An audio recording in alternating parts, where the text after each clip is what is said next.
Chapter 9. The Mermaid's Lagoon. The Neverland was filled with wonderful things, but perhaps nothing was as glorious as the brightly colored mermaid lagoon. The children often spent summer days on the lagoon. They'd swim and float while playing mermaid games in the water. The mermaids, however, were not a friendly bunch. In fact, not one ever said a word to anyone but Peter. If Wendy came within a yard of them, they'd dive in the water and splash her with their tails. Wendy and the boys would watch them play, but they knew not to join in unless they wanted another splashing. After lunch every day, Wendy would make John and Michael rest on Marooner's Rock. It was named so because evil captains would put sailors on it and leave them there to drown as the tides rose. Wendy, of course, knew nothing of this. To her, it was a nice place to stitch and rest while watching the mermaids play their games. One day, as the boys rested and she stitched, a change came to the lagoon. The sun went away and shadows crept across the water. It became so dark she couldn't even see her stitching needle. The entire lagoon had become unfriendly. But just what was it? Wendy looked at the boys and decided not to wake them. She must stick to the resting rule after a midday meal. Even when she heard muffled oars and her heart sank, she didn't awaken them. Lucky for the boys, someone among them could sniff danger even in his sleep. Peter jumped up and cried, "Pirates! Dive!" At once Marooner's Rock stood alone. The boat drew closer. It was easy to spot who was on board. It was Smee and Starkey, and they had a captive, Tiger Lily. Her hands and ankles were tied. She would surely be left on the rock to drown. Near the rock, but out of sight, two heads bobbed up and down. It was Peter and Wendy. Although Peter didn't like the Indians, he felt sorry for Tiger Lily since it was 2 against 1. He decided to save her. True, it would have been easy to wait until the pirates had gone, but Peter was never one to choose an easy way out. There was almost nothing Peter Pan couldn't do. He imitated the voice of Hook. "Ahoy, lubers!" He sounded exactly like Hook. "The captain," said the pirate, surprised. "He must be swimming out to us," said Starkey. "We're putting the Indian on the rock," Smee called out. "Set her free," came the voice. "Cut her ropes and let her go." "But, Captain," cried Smee. Peter thought he was quite clever. "Do it now or I'll plunge my hook in you." Starkey and Smee cut Tiger Lily's ropes. Like an eel, she slid into the water.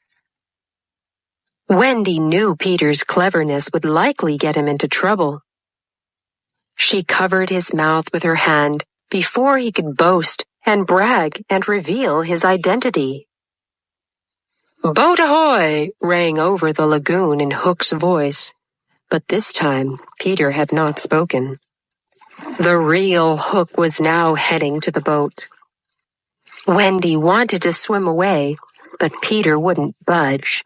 He had a gleam in his eye. "What brings you here, Captain?" asked Smee. Hook sighed. "The game is up. Those boys have found a mother." "If she's a mother," said Smee, "she may be here helping Peter Pan." Hook agreed. "That's what bothers me." "Captain," said Smee, "let's kidnap her and make her our mother." This brightened Hook's face. We shall seize all the children and bring them here. We'll make the boys walk the plank, and then Wendy shall be our mother." They all agreed to Hook's plan. Then Hook asked about Tiger Lily. "Where is the Indian?" "We let her go. Your orders, Captain." Hook's face went black with rage. "I gave no such orders." He looked through the dark lagoon. "Spirit that haunts me, do you hear me?" Peter should have kept quiet, but he didn't. Instead, he answered back in Hook's very own voice. "I hear you." Smee and Starkey were terrified and hung on to each other. "Who are you?" Hook demanded. "I am James Hook, captain of the Jolly Roger," replied the voice. "You are not," Hook whispered. "If you are Hook, tell me, who am I?" The voice replied, "You are a codfish." Hook's proud spirit broke. His men moved away from him and asked, "Have we been led all this time by a codfish?" Hook ignored them and played the guessing game. "Have you another voice?" Peter could not resist a game. "I have." "Are you a man?" asked Hook. "A boy," said the voice. "An ordinary boy?" asked Hook. "In England?"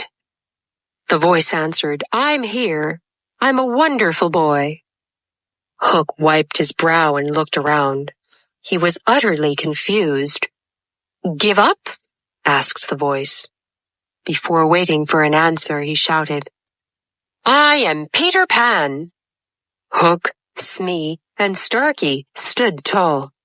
"Get him dead or alive!" barked Hook. At once the lost boys appeared. The fight was short. Smee and Starkey landed in the ocean with the boys on their tail. Peter went after Hook. Hook climbed upon the rock to rest, just as Peter had climbed on it from the other side. Both faces met on top of the rock. Peter gnashed his teeth and grabbed Hook's knife.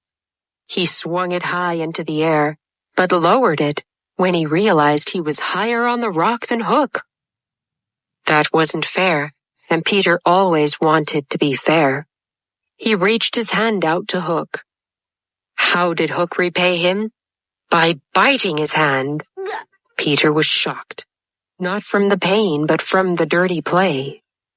Hook then slashed him twice with his hook. A few minutes later, Hook suddenly jumped into the water and swam away as fast as he could. Why? He heard the tick, tick, tick of the crocodile approaching him. He was sure it was following him.